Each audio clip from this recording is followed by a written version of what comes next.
হরে কৃষ্ণ সবাইকে।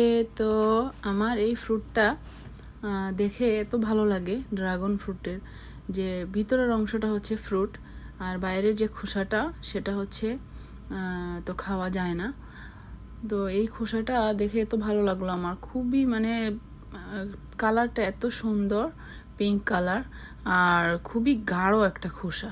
তো আমার মনে হলো যে এটা দিয়ে আমি একটা কিছু বানাই। মানে এই খোসাটা আমার ফেলতে ইচ্ছে করতেছিল না। তো আমি কি করলাম, এটাকে একটু গরম জলে জাল দিয়ে নিছি অনেকক্ষণ, আর একদম সফট হয়ে গেছে। এই যে এরকম করে নিছি। আর এটা আমি যেহেতু এখন ঠান্ডা বাইরে, তো বাইরে ফেলে রাখি মাঝে মধ্যে আমি অনেক কিছুর খোসা, যেখানে আমি গার্ডেন করি। তো এখন আমি বাইরে তো ফেলতেছি না, কারণ চিন্তা করলাম যে আমার ঘরে যেহেতু গাছগুলো নিয়ে আসছি, এখানে ওইগুলোকে একটু সার দিই। এইভাবে করে আমি জাল দিয়ে এইগুলোকে লিকুইড করে নিছি, আর এখন আমি গাছের গোড়ায় দিয়ে দিচ্ছি। তো আশা করি এটা অনেক ভালো একটা প্রসেস, একটা জৈব সার তৈরি হবে, আর গাছগুলো খুব হেলদি হবে।